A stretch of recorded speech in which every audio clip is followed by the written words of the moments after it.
see everybody here. I'm going to offer a few reflections, hopefully to get the debate off to a jolly good start. So, simple first question, why am I here? The next slide is why are you here? But maybe I should answer the question first of all. The images across the screen from the Saki Sports Day in Coventry on just before my election, to the events in Tyseley at the Lakshmi Narayan Hindu temple there, through to Singers Hill Synagogue, and then of course the Birmingham City Mission with Mark, and then on the right in Handsworth to the Thai Wat there. Just all came from the campaign trail. And I didn't know what Raj was going to say, but what he said was absolutely right. During that campaign, I was incredibly well received at many venues like this, and I could have shown many more images. And I came away thinking, my goodness, there is an incredible, incredible strength here. Each of these organisations are doing brilliant work in their own right, but there really is an opportunity for us to bind that together. And it made me realise that what I had said when I was first selected to be candidate for mayor was truer than I had realised when I'd said it. I said I wanted to do this job and not a different political job, this job, because I genuinely thought that in this region we have an opportunity to do something incredibly special for the whole country, which is to show how we use the strength that we have in this room and beyond to build a society of which we can all be very, very proud. I said that last September when I was selected, September before last, sorry, and then through the trail I realised just how true it was, and that's what's led me to want to do this today. In terms of why we're all here though, I hope this sums it up.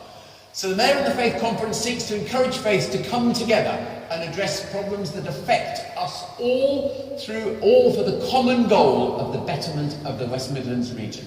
The words that are important there are we, all, common, all of those words about cohesive shared responsibility. That's what today is all about. And the other reflection on why I thought this was so important was, as Raj said, I do have a core job. The combined authority has some critical deliverables in terms of the economic performance of the region, around transport, around housing and around skills. And yes, they are important, but there is actually a bigger picture than those specific responsibilities. And the bigger picture is about building this inclusive, tolerant, moderate society that, as I say, the West Midlands can genuinely lead Britain in creating. And also, it can provide a society where those successes, those economic successes that we are achieving, are genuinely shared in an inclusive way. That's the big picture. That's what we're after. As I said, the risk is of working in silos. If I were to be slightly provocative, I would say however good any individual organisation, it could, and this is an extreme way of describing it, just to make us think about it, it could be said that each of those organisations is working in its silo. And the obvious point is if we can work in a way which epitomises brilliant teamwork across all of the communities, the results will be so much stronger. Just think of what we could achieve if we worked in that cohesive way. We've chosen 4 themes, and I should explain they were not the ones I chose. That was chosen by the steering group, and when they stood up, you saw they were representative of the West Midlands in their own right, the steering group. And as Raj has always said, I'm very grateful to them for their role. But they said these are the 4 themes that trouble us, and we can believe we can make a genuine difference. So, on homelessness, maybe we should think not just about crisis prevention, but moving to, as the task force has described it, designing out homelessness. And the question is, what is the role of faith in that challenge? In leadership, we need to think about whether the leadership of the region, and think very generally about leadership in that sense, I don't just mean political leadership, whether that genuinely reflects all of the communities and faiths across the region. And what could we do to ensure it better reflects the society which we lead? Thirdly, there are the numbers around hate crime, and the group was very, very keen, the steering group, that we looked at this. And you see that in 15-16, hate crime was considerably up across the West Midlands than compared to 14-15. So there's clearly an issue there. And then on the right-hand side, this question about the economy and the impact of faith upon the economy. It's a US stat, but it's an incredible stat.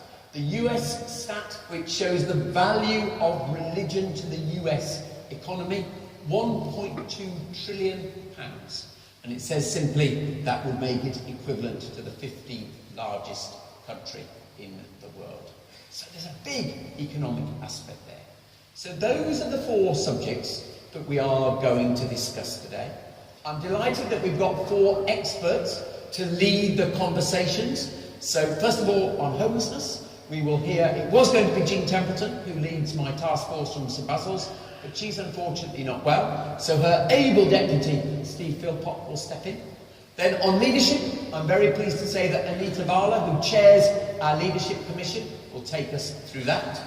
Then on hate crime, I'm particularly pleased that the Police and Crime Commissioner, David Jamieson, will be leading the discussion there.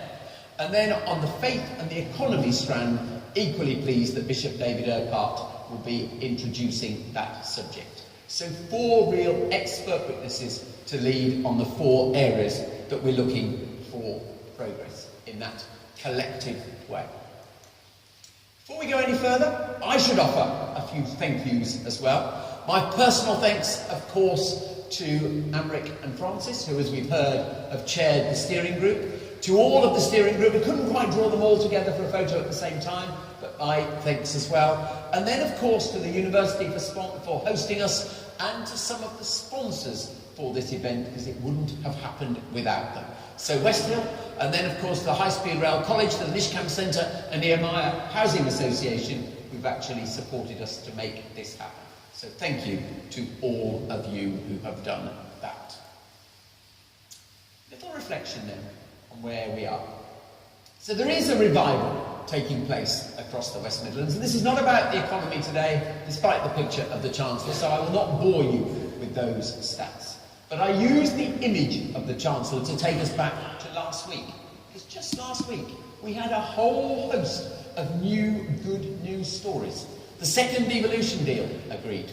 We had agreement for a global centre for new automotive development. The budget actually said the West Midlands is going to lead the country in new automotive development. That's an incredible opportunity and responsibility.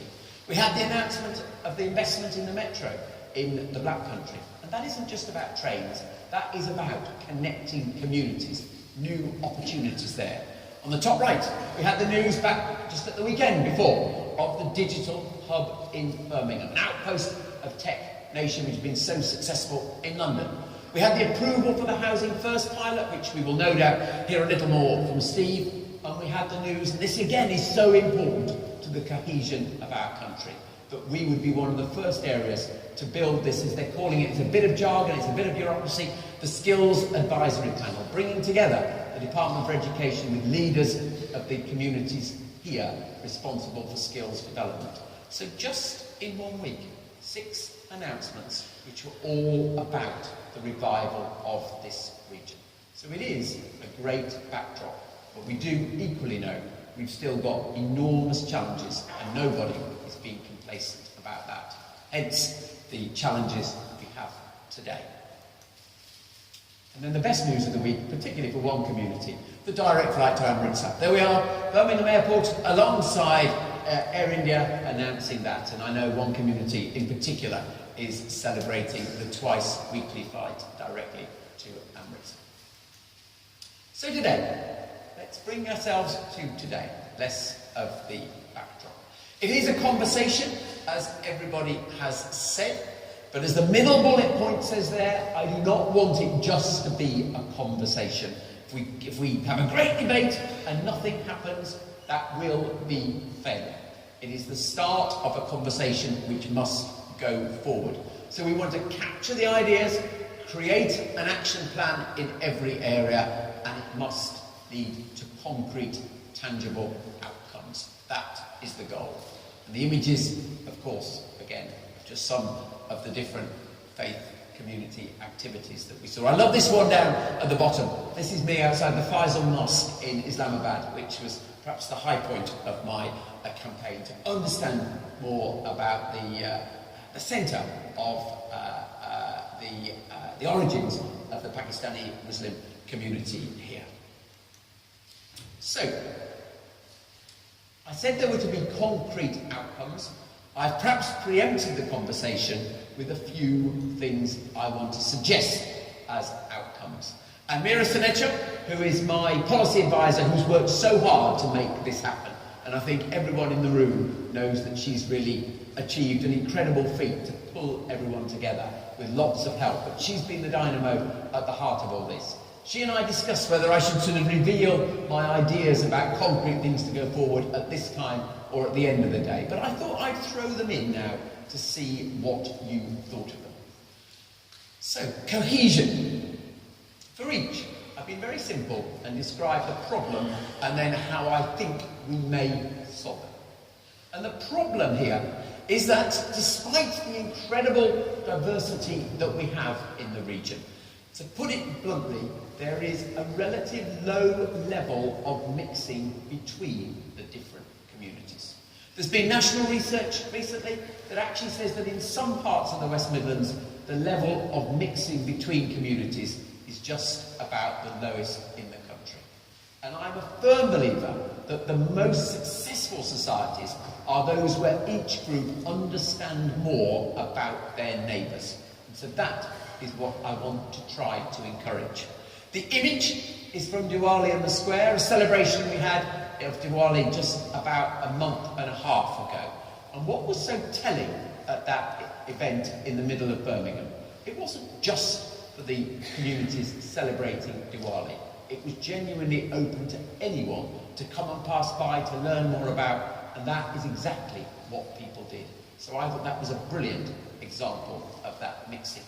So the challenge, the opportunity is a Cohesion prize that I will put on the table to really showcase brilliant work, celebrating good work being done, launched at the community weekend next year.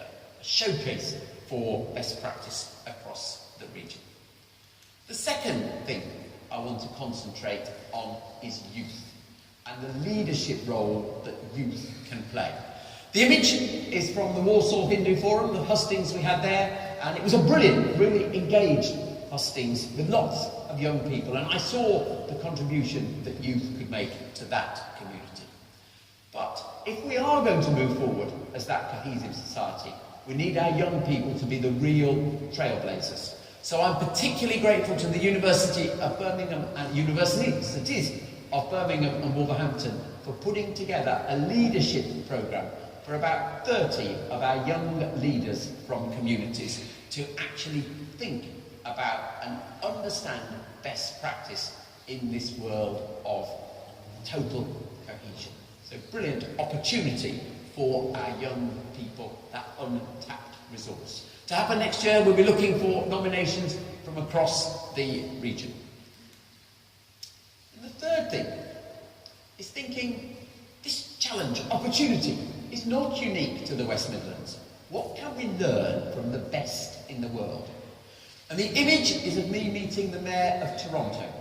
And I chose to go to Toronto for my first international mission since being in this job, because it is arguably the most diverse city in the world. And they are making an incredible economic success of their diversity. So the simple question is, what can we learn from others?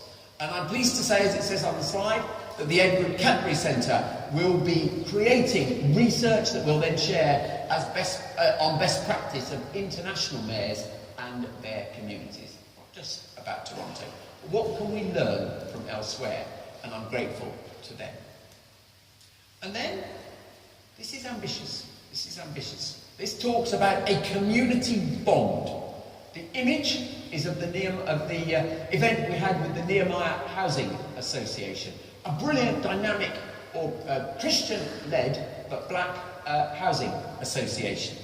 And what came out really clearly on that evening is that it is very difficult often for SMEs and communities to access finance to develop their economic projects. So I'm very grateful to Martin Livermore, who many of you will know is a brilliant businessman in his own right and a wonderful community leader, to lead a feasibility piece of work around what we would need to do to set up a community bond to address the very issue that Nehemiah identified to us. And we have a challenge, I think, Martin, of putting about £10 million on the table as investment for those community groups.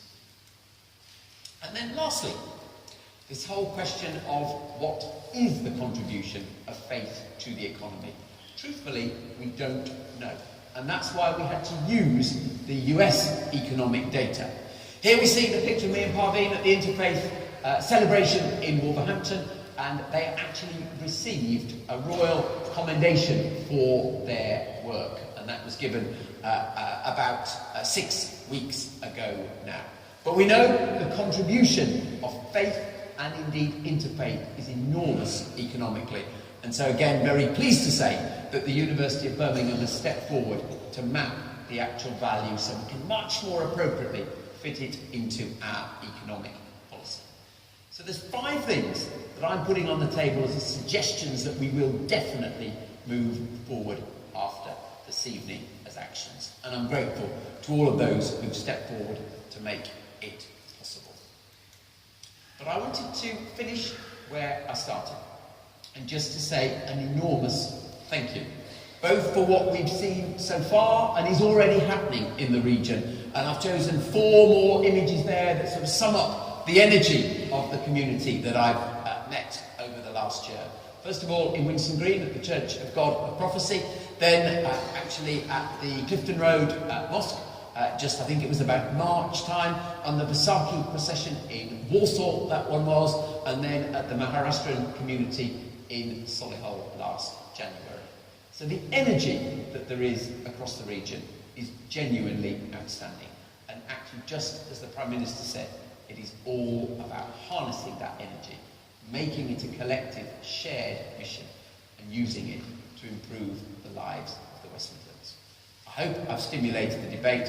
I hope you like some of the concrete ideas, but the rest of the day is down to the 4 specialist areas that we've chosen. Thank you very much indeed. Thank you very much, Mayor Street. Like I said, this is just the beginning. Okay.